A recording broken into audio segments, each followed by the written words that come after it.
حضرت مولانا محمد الیاس صاحب رحمت اللہ علیہ سے کسی نے پوچھا تھا، آپ کہتے ہیں میرا کام میرا کام میرا کام، آپ کا کام ہے کیا؟ لوگوں نے پوچھا تھا۔ اللہ ان کی قبر کو نور سے منور فرمائے، درجات کو بلند سے بلند تر فرمائے۔ فرمایا میرا کام تو رانڈ کا رونا ہے، میرا کام تو رانڈ کا رونا ہے۔ جیسے کسی عورت کے سر سے اس کے شوہر کا سایہ اٹھ جائے اور ہر موقع پر یاد کر کے بے تکلف روتی ہے، جس کے رونے میں کوئی بناوٹ اور تصنع نہیں ہوتا۔ لڑکی کا پیغام آیا، لڑکے والے آ رہے ہیں، دیکھ رہے ہیں، اور یہ اندر ہی اندر کہہ رہی ہے ہائے تم نہ ہوئے۔ عید کی خوشیاں منائی جا رہی ہے، دائیں بائیں کپڑے بن رہے ہیں، بچے عیدگاہ کو جا رہے ہیں اور خوشیاں منائی جا رہی ہے، اور یہ کونے میں اپنے پوتوں کو، بیٹوں کو، بیٹیوں کو دیکھ کر یوں کہتی ہے ہائے تم نہ ہوئے، ہائے تم نہ ہوئے۔ کہ جب تم تھے تو ہر مسئلے سے تم نے ہم کو بے فکر کر رکھا تھا، کہ دودھ کا بل کہ ابا سے کہو، کپڑے ابا سے کہو، جوتے ابا سے کہو، پیغام آیا ہے ابا سے پوچھیں گے، پیغام دینا ہے ابا جہاں چاہیں گے۔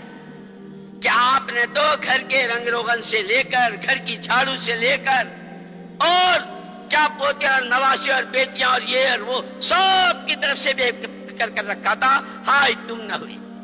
حضرت مولانا محمد الیاس صاحب رحمت اللہ علیہ فرماتے تھے میرا کام تو ران کا رونا ہے، ہائے امت امت نہ رہی۔ جب امت امت تھی، امت کا ہر فرد ایمان کی چوٹی کو چھو رہا تھا، امت کا ہر فرد اپنے چھوٹے بڑے مسئلوں کو نماز سے حل کرواتا تھا، امت کا ہر فرد تقوی اور توکل کی چوٹی کو پہنچا ہوا تھا۔ کہ کہنے کو تو تاجر ہے، لیکن اس کی دعا پر جیسے لکھا ہے کتابوں میں، ایک صحابی تھے، کاروبار کے سلسلے میں شام جایا کرتے تھے۔ ایک تو فضائل کی کتابوں میں حضرت شیخ الحدیث صاحب نور اللہ مرقدہ نے وہ کفے کے قلی کا اور اس کا واقعہ لکھا ہے، یہ صحابی کا واقعہ ہے۔ جایا کرتے تھے، آیا کرتے، لیکن عادت ان کی یہ تھی کہ اکیلے جانا اکیلے آنا، کوئی پارٹنر نہیں تھا ان کا، نہ کوئی ان کے ساتھ۔ ایک دفعہ واپس آ رہے تھے، راستے میں لوگوں نے روک لیا، سامان بھی ہے، امانتیں بھی ہے، بہت ساری چیزیں ہیں، کہ ماریں گے بھی، جان بھی لیں گے، مال بھی لیں گے۔ ارے بھائی اگر تم مال کے دل دادے ہو، تم مال کے پجاری ہو، تم مال کے بھکاری ہو، لے لو مال، عزتوں پر، آبرو پر۔ وہ صحابی خوشامد کرتے رہے، بھائی ایسا نہ کرو۔ جب بہت منانے پر بھی نہ مانے کہ اچھا میں 2 رکعت پڑھ لوں، ہاں ہاں پڑھ لو۔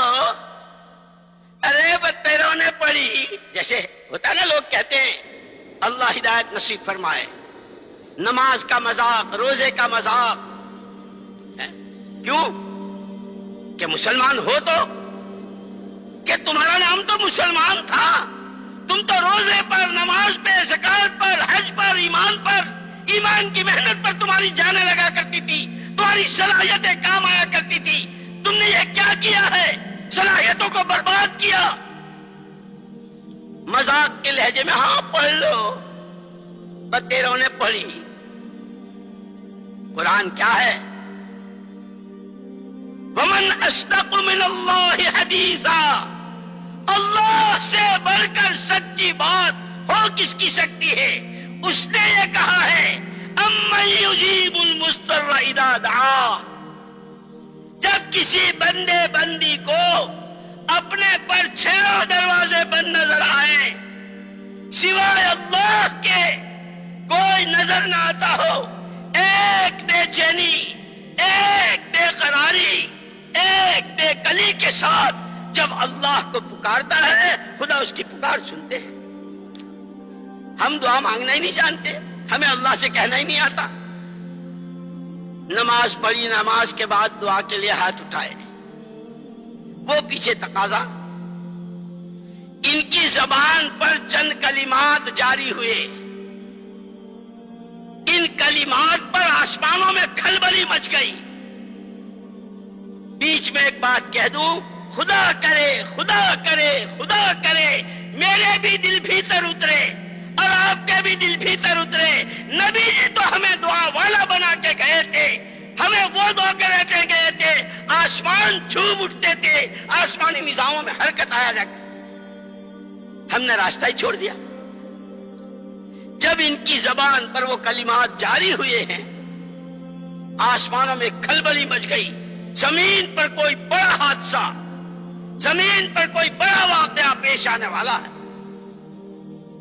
جب دوبارہ یہ کلمات کہے تو جبریل امین علیہ الصلوۃ والتسلیم آسمانوں میں فرشتوں کے پاس، اور یہ تشکیل کی، خدا کرے تشکیل ہم سمجھیں، یہ صرف بیان سننے کے لیے مجمع نہیں اکٹھا کیا گیا ہے۔ تشکیل کے معنی جو جس شکل سے آیا ہے اس کی شکل کو بدلنا ہے۔ کہ کیا شکل بنانی ہے؟ کہ عبدیت کی شکل بنانی ہے، امت بنے کی شکل کے ساتھ رہنا ہے، اور دنیا میں جہاں جائیں، جہاں واپس جائیں، ان دو شکلوں کے ساتھ جانا ہے۔ بندہ ہوں، بندگی کے ساتھ رہوں گا، امتی ہوں، نبی کی نیابت کے ساتھ رہوں گا۔ کرو نیت انشاءاللہ بندے بن کے جیئیں گے، کہو انشاءاللہ۔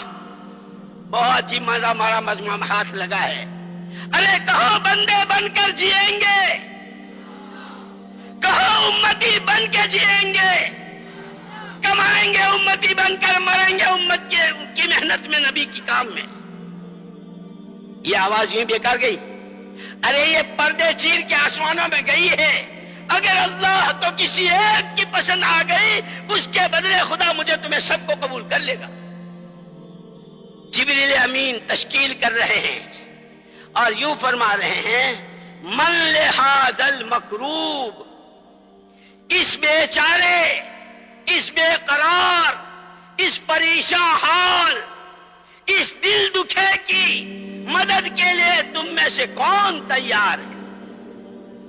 یہ جماعتیں یوں بن رہی، وہ علاقے جو اللہ کے نام کو ترس رہے ہیں، وہ زمینیں، وہ فضائیں، وہ بنجر علاقے، وہ صوبے، وہ ملک، وہ دنیا کے بر اعظم، کہ من لہذا المکروب، کون ہے، کون ہے جو انسانوں کو اللہ کا تعارف کرائے، آخرت سمجھائے، نبی کی راہ بتائے، ہاتھ پکڑ کر اس پر چلائے۔ ہماری یہ دعوت اس کی ہے، ہماری یہ دعوت اس کی ہے۔ چنانچہ حضرت جبرائیل علیہ السلام تشکیل کر رہے ہیں، صحابی کی زبان پر جب یہ کلمات تیسری مرتبہ جاری ہوئے تو ایک فرشتہ نقد اسی وقت اتر آیا، ان صحابے سے یوں کہا، وہ تمہارا دشمن ہے، جاؤ قتل کر دو۔ وہرے صحابہ واہ، اللہ پوری امت کی طرف سے اپنی شان جزائے خیر دے۔ جان پہ آ رہی ہے، صحابی کی جان پہ آ رہی ہے، لیکن کسی کی جان لے لوں کہ یہ میرے نبی نے مجھ کو نہیں سکھایا۔ فرشتے سے یوں کہا، میں نے کسی کو قتل کیا، نہ میں کسی کو قتل کروں گا۔ تم نہیں کرتے، آسمانوں والے نے بھیجا ہے، باقاعدہ تشکیل ہوئی ہے، جا میں یہ کام کرتا ہوں۔ فرشتے نے اس کو قتل کر دیا۔ یہ جب جانے لگا تو ان صحابی نے کہا، بھائی اتنا بتاتے جاؤ تم کون ہو، کہاں سے آئے تھے۔ وہ سارا واقعہ سنا دیا، تمہاری پہلی دفعہ کی دعا میں، دوسری دفعہ میں یہ ہوا، تیسری دفعہ میں یہ ہوا، میں